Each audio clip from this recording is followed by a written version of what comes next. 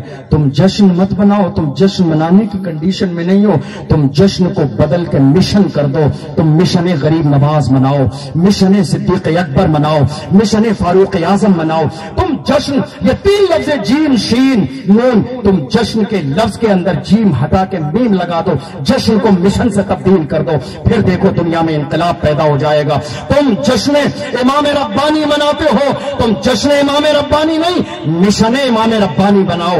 اللہ اکبر۔ کون امام ربانی؟ مجدد الفسانی۔ اسی ہندوستان کی سرزمین پر جب اسلام کو 1000 سال ہو گئے تھے تو اس کے ان پر گوار وزیروں نے کہا تھا قرآن کے مقابلے میں ایک کتاب تیار کر لی جائے، قرآن کے مقابلے میں کتاب تیار کر دی جانے لگی۔ اکبر نے دین الہی کو چلانے کی کوشش کی تھی۔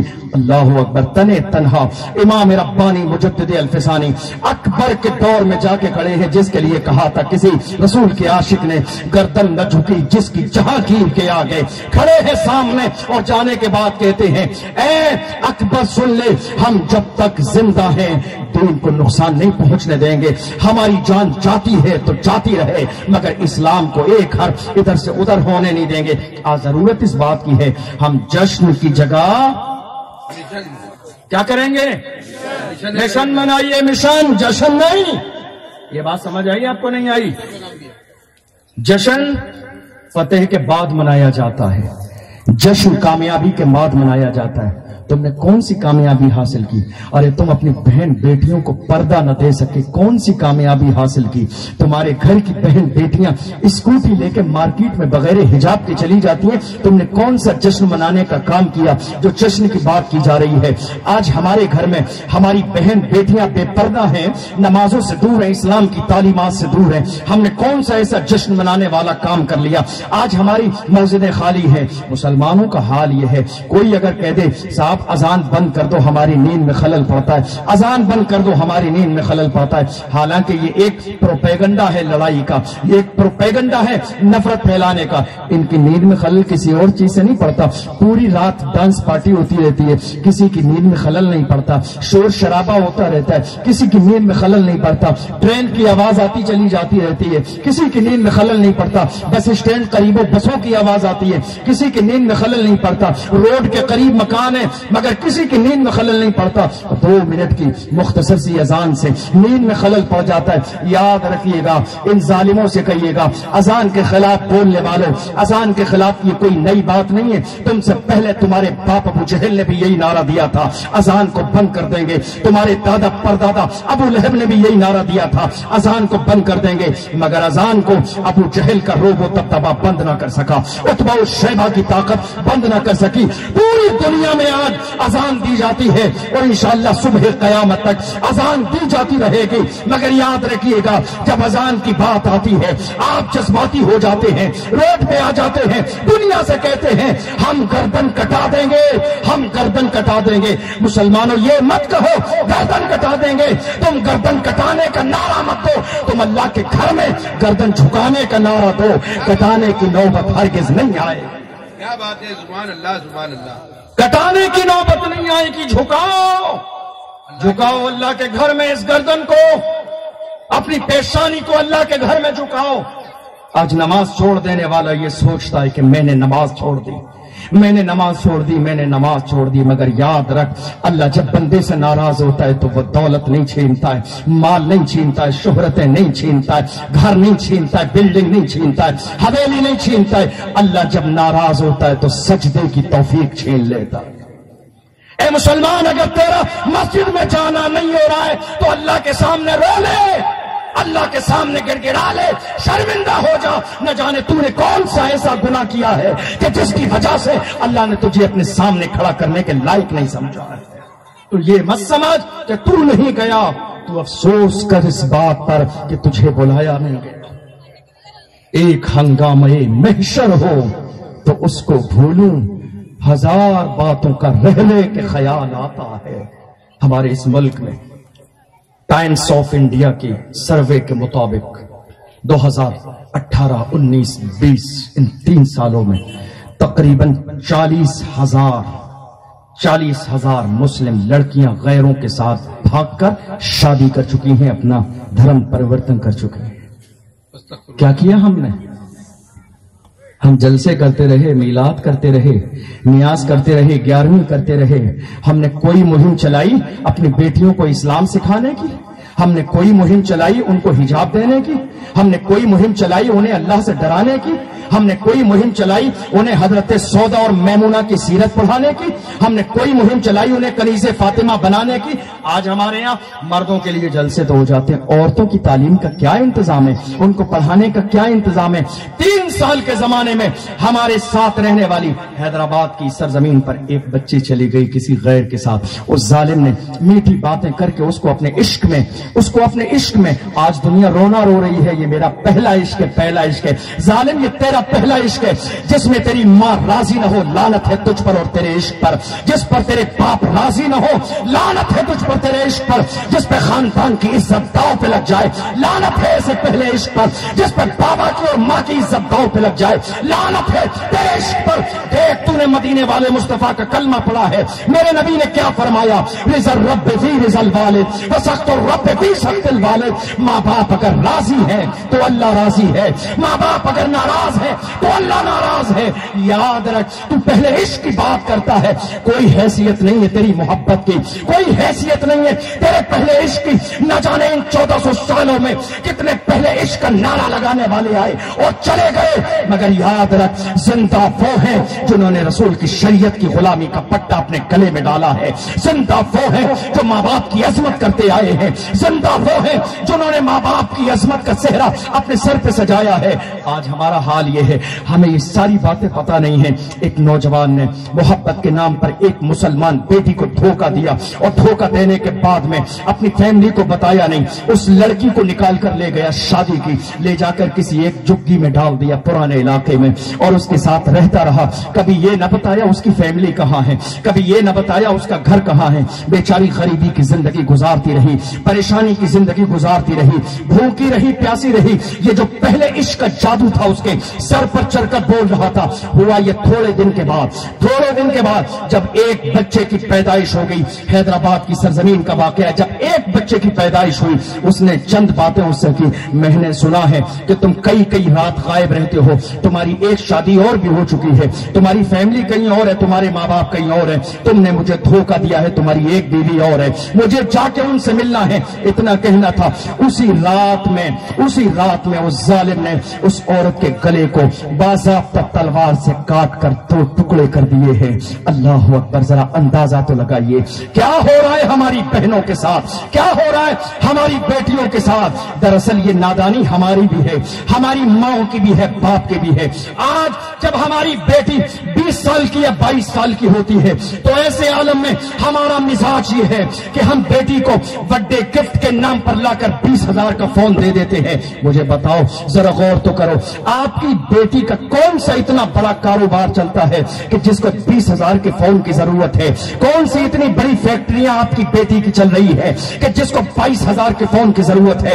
کون سا اتنا بڑا کاروبار اور ہزاروں کی تعداد میں اس کے نیچے ورکر لگے ہوئے کام کرنے والے کہ اسے 20,000 کے فون کی ضرورت ہے؟ مگر آپ نے کبھی سمجھا نہیں، راتوں رات بات کرتی ہے، مگر آپ نے کبھی غور نہیں کیا آپ کا بیٹا راتوں رات بات کرتا ہے، کبھی آپ نے غور نہیں کیا۔ لوگ تو آج یہ سمجھ لیتے ہیں منگنی کی رسم ہو جانے کے بعد لڑکی سے بات کرنا یہ ان کا شرعی حق ہے۔ یاد رکھیے گا، اسلام کا مزاج یہ ہے، پیغمبر کا مزاج یہ ہے، شریعت کا حکم یہ ہے، فتویٰ یہ ہے کہ جب تک نکاح نہ ہو جائے مرد کا عورت سے بات کرنا حرام ہے، حرام ہے، کسی بھی صورت میں جائز نہیں ہے۔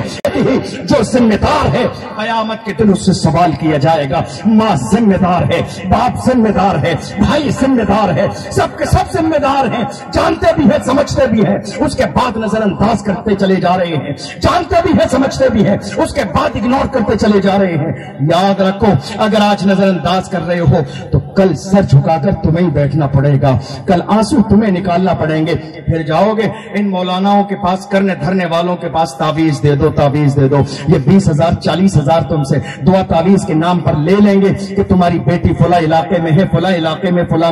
ان بیچارے کو خود نہیں معلوم، ان کو خود یہ اتنے زیادہ پہنچے ہوئے ہوتے تو یہ دعا تعویذ کر کے تم سے اپنا پیٹ پال رہے ہوتے. ارے جو غلط ہے اسے غلط کہا جائے گا، بات کسی کی بھی ہو، چاہے مولانا کی ہو یا کسی کی بھی ہو، جو غلط ہے اسے غلط کہا جائے گا. ان تمام غلط رسموں کے چکر میں مت پڑیے کہ مولانا کا تعویذ آپ کی بیٹی، بھاگی ہوئی بیٹی کو گھر واپس لا دے گا. ارے کوئی مطلب نہیں ہے ان باتوں کا. اپنی بیٹی کو کنیز فاطمہ بنا دو، اسے لا کے حجاب دے دو، اس کو لا کے رسول کی سیرت پڑھا دو، اسے لا کے حضرت ام سلمہ کا مزاج دے دو، عائشہ کی سیرت پڑھا دو، خدیجۃ الکبریٰ کا ابتدائی دور پڑھا دو. وہ کسی بھی دور میں جان کی قربانی دے سکتی ہے مگر اپنے ایمان کا سودا نہیں کرے گی، اپنی عزت کا سودا نہیں کرے گی، باپ کی عظمت کا سودا نہیں کرے گی، ماں کے وقار کا سودا نہیں کرے گی اگر آپ اسے کنیز فاطمہ بنا دو گے. آج ہم افسوس میں ہیں، ہم افسوس میں ہیں. کیا ہو گیا آج ہماری قوم کو؟ کیا ہو گیا آج ہماری قوم کو؟ لوگ ٹارگیٹ کر رہے ہیں. یاد رکھیے باضابطہ تنظیمیں چل رہی ہیں، باضابطہ تنظیمیں چل رہی ہیں مسلمان بچیوں کو ٹارگیٹ کرنے کے لیے. باضابطہ سیلری دی جا رہی ہے ٹارگیٹ کرنے کے لیے، باضابطہ پیسے دیے جا رہے ہیں ٹارگیٹ کرنے کے لیے، باضابطہ پوری تیاری کی جا رہی ہے بالکل ٹارگیٹ کرنے کے لیے. ارے ایسے ایسے لوگ تیار کر دیے گئے جنہوں نے اسلام کا کلمہ پڑھا نہیں لیکن ٹریننگ اس انداز میں دی گئی ہے کہ وہ آپ سے سلام بھی کریں گے، آپ سے مصافحہ بھی کریں گے، آپ کی خیریت بھی پوچھیں گے، آپ کے قریب بھی آ جائیں گے، آپ کے دل کا حال بھی لے لیں گے اور آپ کو اندازہ نہیں لگ پائے گا یہ آپ کی جان کا دشمن ہے یا ایمان کا دشمن ہے. اس لیے اسلام کو پڑھیے. آج عالم یہ ہے طلاق کا مسئلہ ہو گیا، آپ کے دل میں تکلیف ہے. نہیں صاحب، اسلام کے بارے میں غیر کیوں بولتے ہیں؟ ہمارے علماء کو بولنا چاہیے. مگر قوم مسلم کا حال یہ ہے، مسلمانوں نے کچھ سوچا بھی تو نہیں، مسلمانوں نے کچھ کیا بھی تو نہیں، کبھی غور بھی تو نہیں کیا. آج ہمارے حال یہ ہے، اگر ایک ہمارا محلے کا پڑوسی 20,000 کے ڈیزے اپنی شادی میں بجا لے تو برابر والے کی پلاننگ یہ ہوتی ہے مجھے 40,000 کے ڈیزے لگانا ہے، اس کے برابر والے کی پلاننگ یہ ہوتی ہے مجھے 60,000 کے ڈیزے اپنے دروازے پہ لا کے لگانا ہے. یہ منصوبہ آج قوم مسلم کا ہے. ارے تمہاری شادیاں کیسی شادیاں ہیں؟ یہ شادیاں جس میں ننگا ناچ کیا جا رہا ہے یہ قوم مسلم کی شادیاں نہیں ہیں. یہ ڈھول بجانے والی شادیاں رسول کے غلاموں کی شادیاں نہیں ہیں. یہ ناچنے گانے والی شادیاں میرے رسول کے غلاموں کی شادیاں نہیں ہیں. ارے ذرا غور تو کرو. آج تو بچی کا باپ بھی ہے مگر سمجھنے کے لیے راضی نہیں ہے. وہ بھی یہی چاہتا ہے میری بیٹی لڑکے کے ساتھ دولہا کے ساتھ اسٹیج پر بیٹھ جائے. دیکھو اس بے وقوف کا ارادہ، دیکھو اس کی نیت دیکھو. دنیا اسلام کہتا ہے بیٹی چھپانے کی چیز ہے، پردہ دے کے اندر کر دو. یہ ظالم اپنی بیٹی کو اسٹیج پہ بٹھا کر رشتہ داروں کے سامنے نمائش کرنے کی کوشش کرتا ہے. سب سے بڑا ظالم یہ ہے، سب سے بڑا گنہگار یہ ہے، سب سے بڑا فریبکار یہ ہے. اس لیے کہ یہ اپنی بیٹی کو بجائے اس کے حجاب دے کے گھر کے اندر کرتا اسٹیج پہ لا کے بٹھانے کی بات کرتا ہے.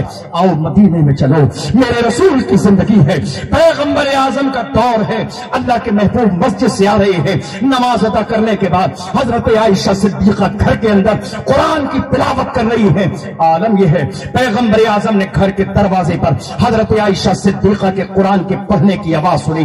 پیغمبر اعظم صلی اللہ علیہ وسلم نے محسوس کیا کہ شاید میری دیوار کے اندر سوراخ ہو گیا ہے، اس لیے میری بیوی عائشہ کی آواز گھر کے باہر آ رہی ہے. پیغمبر نے زمین سے مٹی کو اٹھایا، پانی کو ڈالا اور میرے رسول گارا بنا کے دیوار کو لیسنے لگے کہ شاید کہیں دیوار میں سوراخ ہو، بند ہو جائے. اور اس کے بعد جب میرے نبی حضرت عائشہ صدیقہ رضی اللہ عنہا کے حجرے میں گئے، میرے رسول نے حضرت عائشہ سے فرمایا یاد رکھنا یہ بات، اور میری ماں اور بہنیں بھی یاد رکھیں یہ بات. میرے رسول نے اپنی بیوی عائشہ صدیقہ سے کہا اے عائشہ آواز ہلکی کر لے، آواز ہلکی کر لے. جس طرح تیرے چہرے کا پردہ ہے ویسے ہی تیری آواز کا بھی پردہ. یہ ہے اسلام، یہ ہے اسلام. میرے رسول فرماتے ہیں عائشہ جس طرح تیرے چہرے کا پردہ ہے ویسے ہی تیری آواز کا بھی پردہ ہے. ذرا غور تو کیجئے.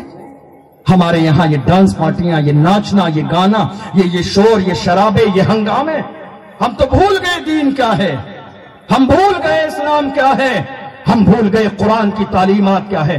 آج ہمارا مقابلہ کس میں ہو رہا ہے؟ یہ 20,000 کا لائے گا ڈیزے، ہم 40,000 کا لائیں گے۔ یہ غلاموں کی پہچان نہیں ہے، یہ رسول کے نام پہ مرنے مٹنوں کی پہچان نہیں ہے۔ مقابلہ کیجئے کہ یہ 4 وقت کی نماز پڑھتا ہے، میں 5 وقت کے ساتھ ساتھ تہجد کی بھی نماز پڑھوں۔ کریے مقابلہ، آپ نہیں کریں گے، آپ مقابلہ کریں گے آپ غلط کاموں میں، مقابلہ کریں گے حرام کاموں میں۔ نہیں، یہ شادیاں تمہاری شادیاں نہیں ہیں، تمہاری شادیاں نہیں ہیں۔ تمہارا عقیدہ رسول کی ذات کے بارے میں کیا ہے؟ کہ اس کائنات میں میرے رسول سے زیادہ مالدار ہے کوئی؟ بتائیے، اس کائنات میں ہے کوئی مالدار میرے رسول سے زیادہ؟ اس کائنات میں میرے نبی سے زیادہ کوئی مالدار نہیں۔ لیکن وہی پیغمبر جب اپنی بیٹی خاتون جنت کی نکاح کا وقت آیا ہے تو مسجد نبوی میں بیٹھ کر میرا پیغمبر خاتون جنت کا نکاح پڑھاتا ہے۔ کیا ہے یہ؟ یہی ہے اسلام کا میسج، یہی ہے اسلامی مشن۔ میرے رسول نے اپنی بیٹی کی، کبھی تم نے غور کیا کہ اتنا مالدار پیغمبر کہ اللہ نے پوری کائنات کے خزانے ان کے ہاتھوں میں رکھ دیے ہو؟ حضرت عائشہ صدیقہ کی حدیث ہے، مشکات کی حدیث ہے، عن عائشہ رضی اللہ عنہا قالت، میرے آقا صلی اللہ علیہ وسلم حضرت عائشہ کی بارگاہ میں ہیں، اور حضرت عائشہ نے جب غریبی کے دور کو دیکھے، کچھ پریشانی کے جملے کہے، تو میرے رسول نے ارشاد فرمایا، یا عائشہ لو شئت لصارت معی جبال الذهب۔ میرے رسول نے فرمایا، اے عائشہ، میرے پیٹ سے بندھے ہوئے پتھر کو دیکھ کر یہ مت سمجھنا کہ اللہ کا محبوب کمزور ہے، اللہ نے مجھے اتنا پاور دیا ہے، اگر میں چاہوں تو یہ پہاڑ سونے کے بن جائیں اور میرے پیچھے پیچھے چلنے لگیں۔ اللہ نے مجھے اتنا پاور دیا ہے۔ مگر جب بیٹی کی بارات کا موقع آیا ہے تو پیغمبر مسجد میں بیٹھ کر صرف چھواروں پر نکاح فرما رہے ہیں، کھجور پر نکاح فرما رہے ہیں۔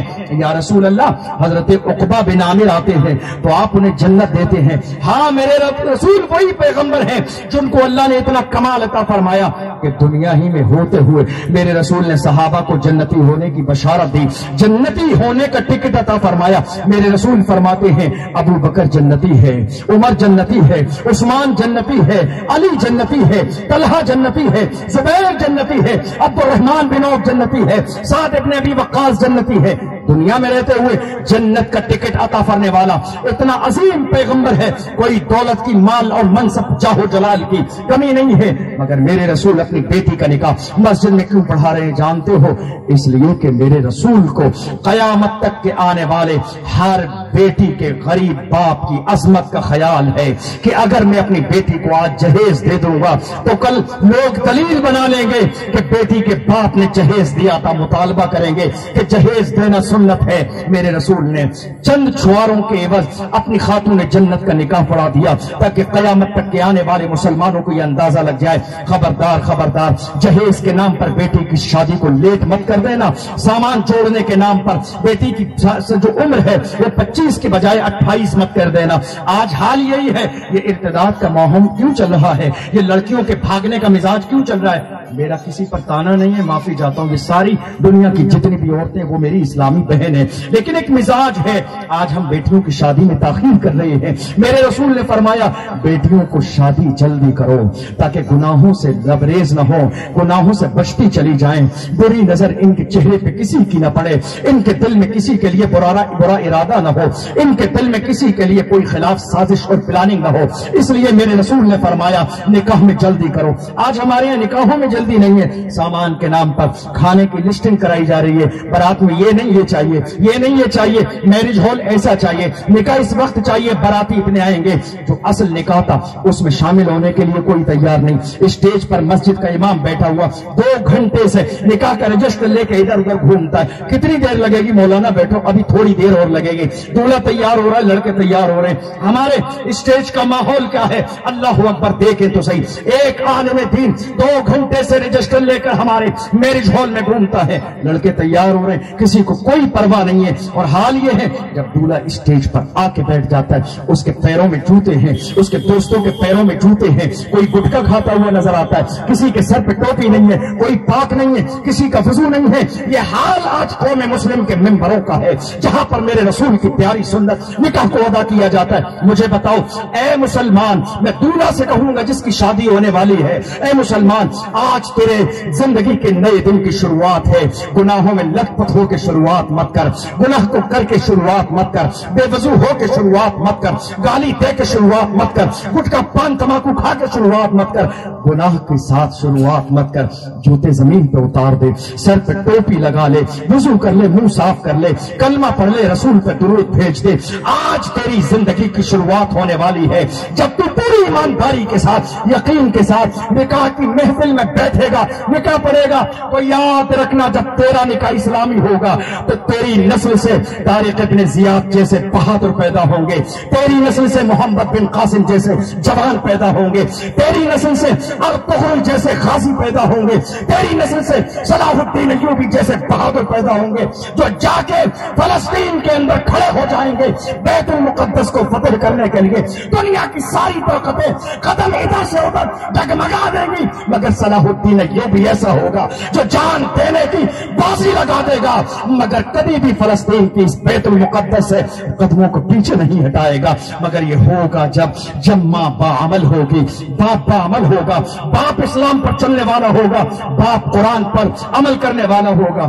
ہمیں بدلنا ہوگا, انداز بدلنا ہوگا, طرز بدلنا ہوگی, طریقے بدلنا ہوں گے. طور طریقے ہم جب تک نہیں بدلیں گے ہمارا سماج نہیں بدلے گا, مزاج نہیں بدلے گا, طریقے نہیں بدلیں گے. یاد رکھیے ایک عورت, میرے رسول نے کیا فرمایا, میرے آقا صلی اللہ علیہ وسلم نے کیا فرمایا.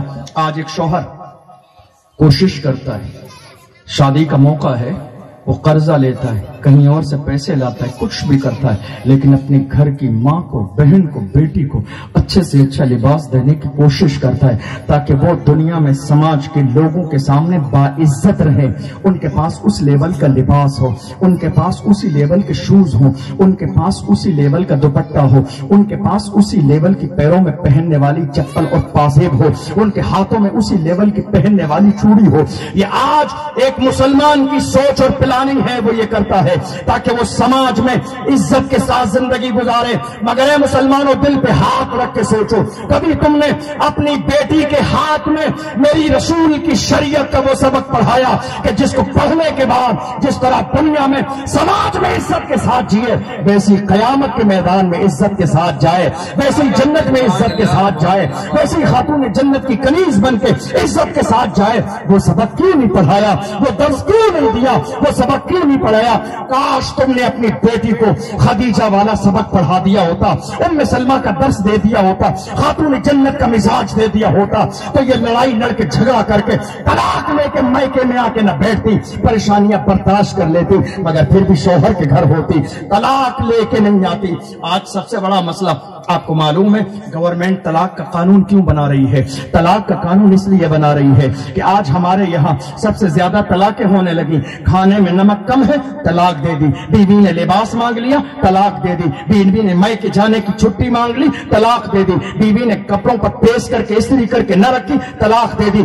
دارالافتاء میں چلے جائیے, ہزاروں ایسے مسائل موجود ہیں. چھوٹی چھوٹی باتوں پر عورتوں پر ظلم کیا جاتا ہے, چھوٹی چھوٹی باتوں پر طلاق دے دی جاتی ہے. مگر یاد رکھیے میرے رسول صلی اللہ علیہ وسلم کا آخری وقت ہے, میرے رسول پردہ فرمانے والے ہیں اس دنیا سے, اور آخری لمحات میں میرے رسول کی زبان پر دو جملے ہیں. میرے رسول امت مصطفیٰ صلی اللہ علیہ وسلم کو وصیت فرما کے جا رہے ہیں. میرے نبی فرماتے ہیں استوصوا بالنساء خیرا. میرے رسول فرماتے ہیں اے لوگوں خبردار خبردار, جب تک زندہ رہو نماز نہ چھوڑنا. اور فرمایا عورتوں کے بارے میں تمہیں بھلائی کا حکم دے کے جاتا ہوں, عورتوں پر ظلم نہ کرنا, انہیں ستانا نہیں, انہیں پریشان نہ کرنا, انہیں گھر سے باہر نہ نکالنا, ان کی طاقت سے زیادہ کام نہ لینا, انہیں گالی نہ دینا, ان کے میکے کے بارے میں کبھی انہیں برا مت کہنا, بلکہ اللہ نے ان کو تمہارے مقابلے میں کمزور بنایا ہے. احساس کرنا کہ وہ تمہارے مقابلے میں کمزور ہے.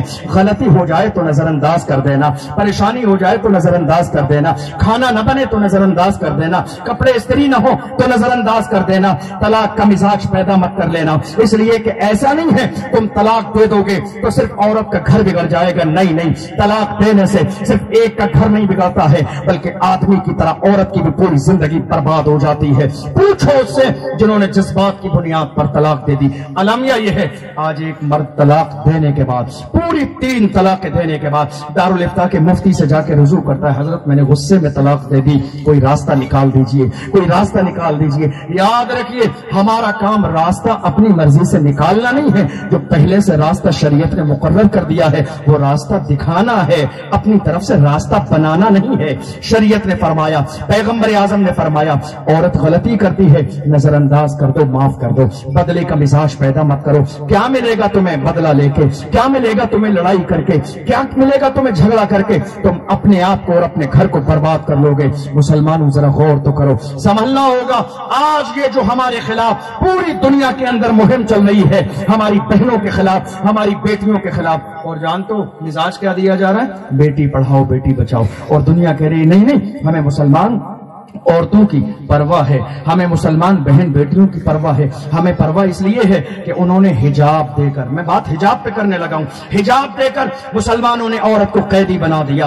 اس لیے مسلمان کی طرح ایک عورت کو بھی کاندھے سے کاندھا ملا کے کھڑے ہونے کا موقع دو، اس کو مرد کے برابر عزت دو۔ ارے جب قرآن نے انہیں مرد کے برابر عزت نہیں دی، برابری کا اسلام نے مزاج نہیں دیا، اسلام نے کیا کہا؟ الرجال قوامون علی النساء، مرد عورت پر حاکم ہے۔ حاکم مذہب اسلام نے مرد کو بنایا، محبت عورت کو ملے، حکومت شوہر کو ملے۔ یہ دو چیزوں کا کانسیپٹ مذہب اسلام میں موجود ہے۔ اسلام کا اعلان یہ ہے، محبت گھر میں عورت کو ملے مگر پاور شوہر کو ملے، فیصلے کا حق شوہر کو ملے، نظام کا حق شوہر کو ملے۔ محبت کا جو مزاج میرے رسول نے دیا ہے اس عورت کے لیے دیا ہے، مگر یاد رکھیے گا اس عورت کو آپ کو اسلام کی لمٹ بتانا ہے، اس عورت کو حجاب دینا ہے۔ آج ہماری ماں اور بہنیں یہاں سن رہی ہے، یاد رکھیں سوشل میڈیا استعمال کرنے والی ماں اور بہنیں دیکھتی ہوں گی، لوگ کہتے ہیں مسلمانوں کی مانسکتا کتنی عجیب ہے، جو عورت کو برابری کا درجہ نہیں دیتے، عورتوں پر ظلم کرتے ہیں، عورتوں کو دبانے کی کوشش کرتے ہیں، حجاب دے کر ان کو گھر کے اندر بند کرنے کی کوشش کرتے ہیں۔ دیکھیے ایک لفظ ہے عورت، اس لفظ عورت پر غور کر لیجئے، ڈکشنری کو کھول کر دیکھ لیجئے، عورت کا مطلب ہی ہوتا ہے چھپانے والی چیز۔ اس لفظ پر غور کر لیجئے، ڈکشنری آپ پڑھے لکھ کے سمجھدار ہیں، ڈکشنری کھول لیجئے، عورت کا مطلب یہ چھپانے والی چیز۔ عورت چھپانے والی چیز ہے، پیپر میں چھپانے والی چیز نہیں ہے۔ اسلام نے کہا عورت کو پردہ دو تاکہ گھر کے اندر رہے، کسی کی بری نظر اس کے چہرے پر نہ پڑے۔ اور عالم یہ ہے، قرآن اعلان فرما رہا ہے سورہ نور کے اندر، پہلے مردوں سے کہا اے محبوب قل للمؤمنین یغضوا من ابصارهم ويحفظوا فروجهم ذلك ازکى لهم، فرمایا قرآن نے اے محبوب اعلان فرما دیجئے مردوں سے کہ اپنی نگاہوں کو نیچی رکھیں، شرمگاہوں کی حفاظت کریں، برائی کی طرف قدم آگے نہ بڑھائیں۔ اور اس کی اگلی آیت میں کہا گیا اے محبوب وقل للمؤمنات یغضضن من ابصارهن ويحفظن فروجهن ولا يبدين زينتهن الا ما ظهر منها وليضربن بخمرهن على جنوبهن ولا يبدين زينتهن، فرمایا میرے محبوب ان عورتوں سے بھی کہہ دو اپنا چہرہ نیچے رکھیں، نگاہوں کو نیچے رکھیں، اپنا بڑا سا پردہ حجاب اپنے گریبانوں پہ ڈال لیں، چہرے پہ ڈال لیں، اپنے سر پہ ڈال لیں، اپنے جسم کو دنیا کے سامنے ظاہر نہ کریں۔ اور اس کے بعد قرآن نے کہا ولا يضربن بأرجلهن ليعلم ما يخفين من زينتهن، قرآن نے آخر میں یہاں تک کہا اے محبوب ان عورتوں سے کہہ دو قیامت تک کی آنے والی ماں اور بہنوں سے یہ اپنے پیروں کو زمین پر اتنی تیز مار کر نہ چلیں کہ ان کی پازیب کی آواز بھی کسی غیر مرد کو سنائی دے، یہ بھی ایک عورت کے لیے جائز نہیں ہے۔ زمین پر ہلکا پیر رکھیں، گھنگرو والی پازیب نہ پہنیں تاکہ کسی کو ان کی آواز سنائی دے۔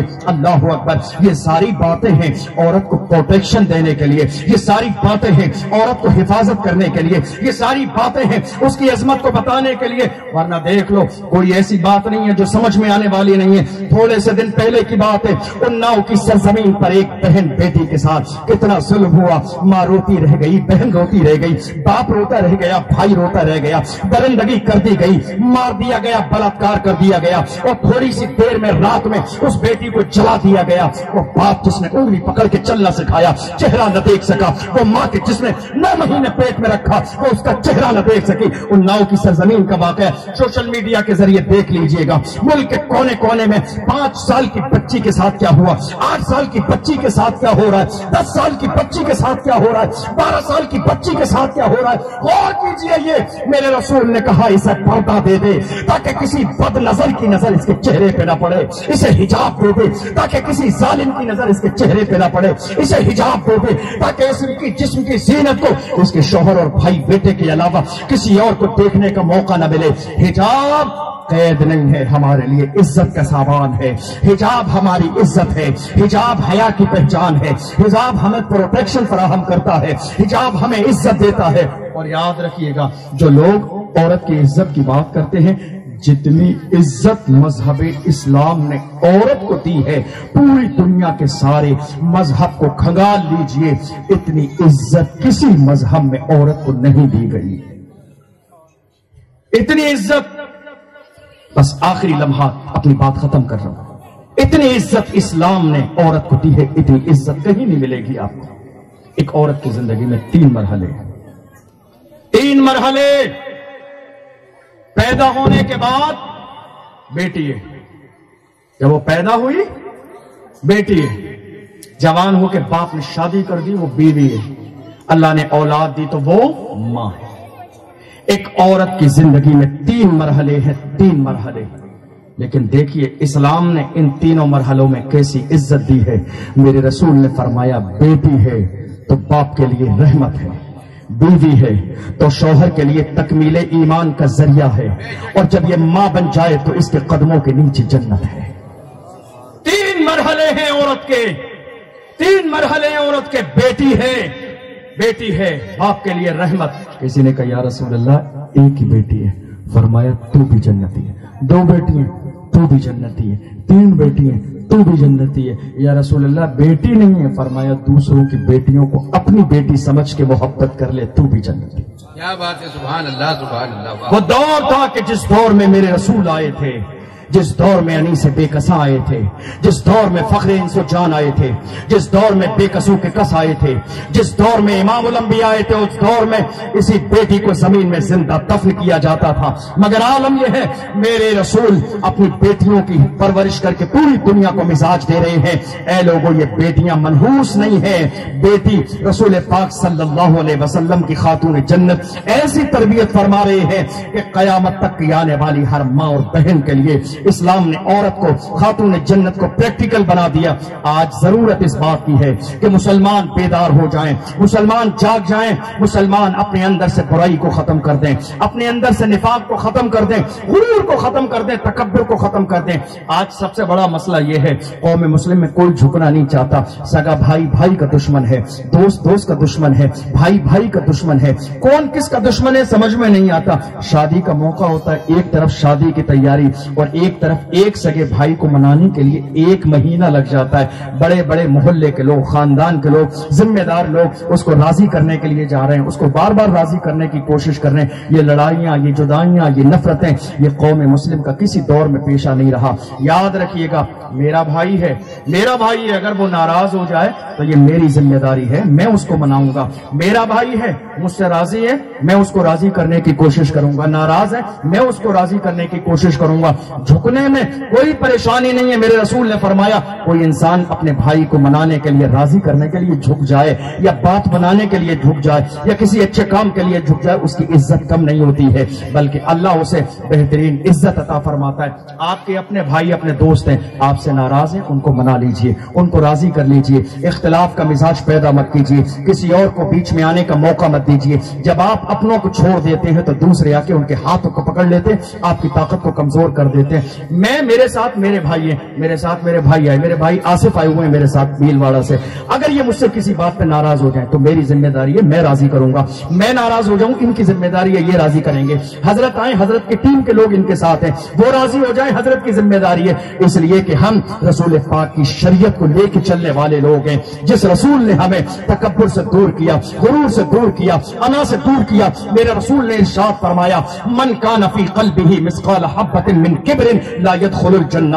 فرمایا میرے رسول نے جس کے دل میں رائی کے دانے کے برابر تکبر ہوگا اللہ اسے جنت میں داخل نہیں فرمائے گا. اس لیے غرور ختم کر دیں, تکبر ختم کر دیں, برائی ختم کر دیں, ایٹیٹیوڈ ختم کر دیں, انا کو مٹا دیں, سینے سے لگانے کا مزاج پیدا کر لیں, متحد ہو جائیں. کسی غلام رسول نے کہا تھا متحد ہو تو بدل ڈالو زمانے کا نظام, متحد ہو تو بدل ڈالو زمانے کا نظام, منتشر ہو تو مرو شور مچاتے کیوں ہو, اتحاد زندگی ہے. حافظ ملت کا فرمان ہے اتحاد زندگی ہے, اختلاف موت ہے. گھر میں اختلاف ہو جائے گھر کی موت, سماج میں اختلاف ہو جائے سماج کی موت, محلے میں اختلاف ہو جائے محلے کی موت, شہر میں اختلاف ہو جائے شہر کی موت, صوبے میں اختلاف ہو جائے صوبے کی موت ہے. موت کا مزاج پیدا مت کیجئے گا. آپ تو انقلابی قوم ہے, آپ نے جگایا ہے. آخری میسج یہ ہے میری ماں اور بہنیں اپنی عزت کو سمجھیں, اپنے مقام کو سمجھیں, اپنے وقار کو سمجھیں, اپنے مقام کو سمجھیں. میرے رسول نے کتنا عظیم مقام اس عورت کو دیا ہے. یہی عورت ہے کہ جس عورت کے بارے میں میرے رسول نے فرمایا اسی عورت کے تلووں کے نیچے جنت ہے. ذرا میری ماں اور بہنیں غور کریں اس تلوے کے بارے میں. بادشاہ وقت ہے اس کی بھی جنت اسی تلوے کے نیچے ہے, عالم دین ہے اس کی بھی جنت اسی تلوے کے نیچے ہے, مفتی صاحب ہے ان کی بھی جنت اسی تلوے کے نیچے ہے, کوئی بہت بڑا لیڈر ہے ان کی بھی جنت اسی تلوے کے نیچے ہے. ذرا غور تو کریں میری مائیں اور بہنیں, اللہ نے انہیں کتنا عظیم مقام دیا ہے. اس لیے عزت کریں اپنے رشتوں کی.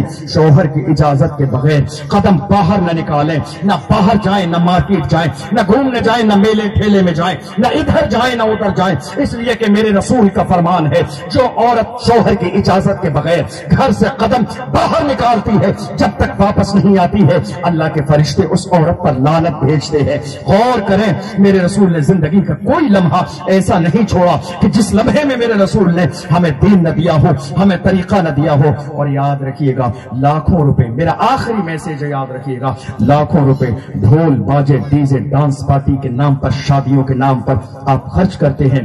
ہاتھ ذرا 1 سال کے روک لیجئے, ان پیسوں کو بچائیے اور بچانے کے بعد بیٹیوں کے لیے اسکول بنائیے, کالج بنائیے, یونیورسٹی بنائیے, ہاسپٹل بنائیے, نیوز چینل بنائیے, نیوز پیپر بنائیے. یہ سارے کام کیجئے. تم نے کبھی غور کیا کہ تمہاری بیویاں ہاسپٹل میں جاتی ہیں جب بچے کی پیدائش ہوتی ہے تو وہاں کون موجود ہوتا ہے؟ تم نے کبھی غور کیا تمہاری بیویوں کے علاج کے لیے, تمہاری بہن بیٹیوں کے لیے علاج کا ہاسپٹل میں کس لیول کا انتظام ہوتا ہے؟ تم نے کبھی غور کیا آج جو یہاں بیٹھ کر ہم اور آپ رونا رو رہے ہیں کہ صاحب ہماری بیٹیوں کو حجاب چھیننے کی کوشش کی جا رہی ہے, کاش کہ ہم نے شور شرابہ ہنگامہ کرنے سے پہلے اپنے دروازوں پر اپنی بیٹیوں کے لیے حجاب والے اسکول اور کالج بنا لیے ہوتے. تو ان کرناٹک کے ناٹک کرنے والے ظالموں کی اوقات کیا تھی کہ ہماری بیٹیوں کو اسکول سے باہر کر دیتے, یا ہماری بیٹیاں ان کے دروازے پہ جا کے حجاب کی بھیک مانگ رہی ہوتی. ان ظالموں کی اوقات کیا تھی. مگر افسوس یہ ہے کہ کبھی ہم نے اس بارے میں سوچا نہیں ہے. سوچئے, وقت ہے, آج بھی وقت ہے, بدل لیجئے مزاج کو, سوچ بدل لیں, انداز بدل لیں. اسکول بنائیے, کالج بنائیے, یونیورسٹی بنائیے, ہاسپٹل بنائیے. یہ آپ کی ضرورت ہے, آج بھی کام آئے گی, کل بھی کام آئے گی, صبح قیامت تک کام آئے گی. کمیٹی بنانا چاہتے ہیں, جلسے جلوس کی کمیٹی تو بناتے ہی ہیں, لنگر کی کمیٹی بناتے ہیں. کب تک لنگر کی کمیٹی بنائیں گے؟ 50 سال ہو گئے لنگر کی کمیٹی بناتے, 50 سال ہو گئے میلاد کی کمیٹی بناتے, 50 سال ہو گئے 11ویں کے لنگر کی کمیٹی بناتے. اب کمیٹی ایسی بناؤ کہ ہم کسی مسلمان پر ظلم نہیں ہونے دیں گے. اب کمیٹی ایسی بناؤ ہم اپنی بیٹیوں کو حجاب دیں گے. اب کمیٹی ایسی بناؤ لنگر کے ساتھ ساتھ ہم اسکول بھی قائم کریں گے, ہم کالج بھی بنائیں گے, ہاسپٹل بھی بنائیں گے, تاکہ ہماری کوئی بہن بیٹی پر کوئی اسلام کا دشمن بری نگاہ نہ ڈال سکے, ہماری بیٹی کی طرف بری نگاہ سے دیکھ نہ سکے.